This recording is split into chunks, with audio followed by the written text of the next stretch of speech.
Ever feel like your life is just normal? What if one day everything changed in a flash? What if you found yourself in a place you've only ever read about in books? Get ready, because today we're joining three ordinary kids on an extraordinary adventure that will test their courage, their friendship, and everything they thought they knew about survival. Imagine this. You're soaring above the clouds, the world a patchwork of green and blue below. For 12-year-old Jane, her younger brother Sam, and their friend Alex, it was the start of an amazing vacation. Jane, a natural leader who always had a plan, was sketching in her notebook. Alex, a tech whiz who could probably build a computer out of coconuts, was glued to his tablet game. And Sam, the youngest, with a heart full of curiosity and a backpack full of snacks, was trying to spot a whale in the vast ocean. Everything was perfect, until it wasn't. A sudden, jarring shudder shook the plane. An alarm blared, high-pitched and urgent. The lights flickered, then died, plunging the cabin into a terrifying twilight. Outside the window, smoke billowed from an engine. Panic began to bubble up, but Jane, Alex, and Sam found each other's hands in the dim light. They were scared, but they were together. The plane tilted sharply, and the world outside became a blur of green and blue as they spiraled downwards. Then, with a deafening crash, everything went black. Jane's eyes fluttered open. The first thing she saw was sunlight filtering through a jagged hole in the plane's fuselage. The first thing she heard was the gentle lapping of waves. She was alive. A quick check confirmed she was okay. Just a few bumps and bruises. "Alex, Sam," she called out, her voice trembling. A groan came from a few rows away. Alex was tangled in his seatbelt, but he gave her a weak thumbs up. Then a small voice piped up from under a pile of blankets. "I'm here." It was Sam, clutching a half-eaten bag of chips.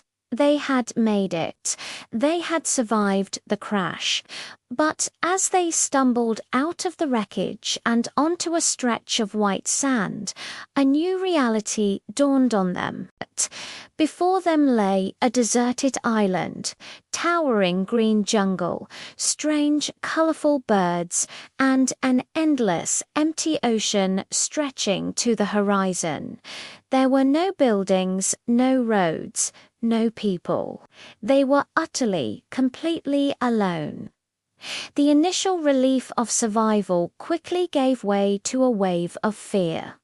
"What do we do now?" Sam asked, his voice barely a whisper.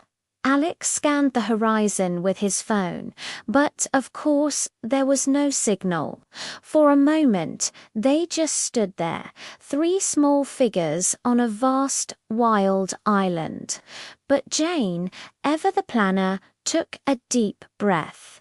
"Okay," she said, her voice firmer now. "First things first. We need to find water, find shelter, and figure out how to get help." Her leadership sparked a little flame of hope in the others. The adventure on Lost Island had just begun. Their first challenge was thirst. The sun was hot, and the salty air was making them dehydrated. "My science teacher said you should never drink seawater," Alex reminded them, ever the voice of reason. "We need fresh water." They decided to venture into the jungle, staying close to the beach so they wouldn't get lost. The jungle was a symphony of strange sound-chattering monkeys, squawking birds, and the rustle of unseen creatures in the undergrowth. It was both beautiful and intimidating. After what felt like hours, Sam shouted, "Listen." They all froze. It was a faint but unmistakable sound, the trickle of running water. They followed the sound until they found it a small, clear stream tumbling over smooth rocks. They cheered, cupping their hands and drinking the cool, refreshing water. It was the best thing they had ever tasted. Mission 1. Complete. With their thirst quenched, their next priority was shelter. The sun would set eventually, and the thought of spending a night in the open jungle was terrifying. The plane wreckage is too dangerous, Jane noted, looking back at the twisted metal. We need something safe. Alex, inspired by a survival show he'd once watched, had an idea. We can build a lean-to. We need a big, sturdy branch as a frame, and then we can lean smaller branches and palm fronds against it. It sounded like a good plan. They worked together, dragging a large fallen log into place. Jane directed the construction. Alex used his knowledge of knots to tie vines together, and even Sam helped gathering armfuls of massive palm leaves. As the sun began to dip towards the horizon, painting the sky in shades of orange and pink, their makeshift shelter was complete. It wasn't much, but it was theirs. It was a home. Huddled together in their new shelter, they watched as the stars came out, brighter than they had ever seen in the city. The initial fear was still there, but now it was mixed with a sense of accomplishment.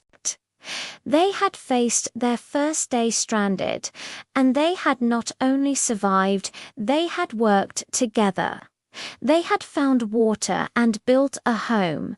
Jane pulled out her notebook, and by the faint light of Alex's phone battery, she started a list. Things we need. At the top of the list, she wrote, fire. They knew the nights would be cold, and that fire would not only keep them warm, but could also be used to cook food and signal for help. The next morning, they set out to tackle the challenge of fire. Alex remembered that you could create fire by rubbing sticks together, but it was much harder than it looked on TV. They tried for hours, their hands getting sore and blistered, but all they managed to produce was a tiny bit of smoke. They were getting frustrated. Just as they were about to give up, Sam, who had been exploring nearby, came running back. "Look what I found," he yelled, holding up 2 dark, smooth stones. Alex's eyes lit up. "Flint, Sam, you're a genius." He took the stones and struck them together. Sparks flew. They quickly gathered dry leaves and twigs, and after a few more strikes, a tiny spark caught hold. They carefully nurtured it, blowing gently until a small, steady flame flickered to life. They had fire. They cheered, their voices echoing through the quiet jungle. That night, they sat around their crackling fire, feeling a sense of security they hadn't felt since the crash. Days turned into a week. They fell into a routine. Mornings were for gathering food. They discovered sweet, juicy mangoes and learned to crack open coconuts. Afternoons were for improving their camp or exploring a little further each day. Jane mapped their surroundings in her notebook. Alex, ever the inventor, figured out how to create a simple water filter using sand and charcoal from their fire. Sam, with his sharp eyes, became their chief spotter, finding fruit trees and pointing out potential dangers. They learned the rhythms of the island, the ebb and flow of the tide, the calls of the birds at dawn, the safe paths through the jungle. They were no longer just survivors. They were becoming islanders. They had faced their fears, worked through arguments, and learned that by relying on each other, they could overcome anything. But every single day they looked out at the empty ocean, hoping, waiting, and never giving up on the idea of rescue. One afternoon, while scanning the horizon from the highest point on the beach, Alex saw something. A tiny black speck. "Guys, look," he shouted, his voice filled with a desperate hope. Jane and Sam scrambled to his side. They all stared, hearts pounding. Was it a bird? A trick of the light? No, it was getting bigger. It was a ship, a real ship. Panic and excitement surged through them. "The signal fire," Jane yelled. They raced back to camp, piling green leaves onto their fire to create a thick column of white smoke. They waved their arms, they screamed, they put all their remaining energy into being seen. The speck on the horizon grew larger, slowly, agonizingly slowly. It was turning towards them. They could see it. They could see the ship changing course. Tears of joy and relief streamed down their faces. They hugged each other tightly, a tangle of happy, exhausted kids. They were going home. They had done it. They had survived. As the rescue boat approached the shore, Jane, Alex, and Sam stood together on the beach, looking back at the island that had been their home, their prison, and their greatest teacher. They had arrived as scared children and were leaving as resourceful, resilient young adventurers. They learned that even in the most frightening situations, courage isn't about not being afraid. It's about being afraid and doing what needs to be done anyway. They learned that teamwork and friendship are the most powerful tools you can have. And most importantly, they learned that the strongest resource they had was each other. Their incredible adventure was over, but the lessons they learned on Lost Island would stay with them forever. Thank you so much for joining us on this incredible journey today. What do you think you would do if you were stranded on a deserted island? Let us know in the comments below.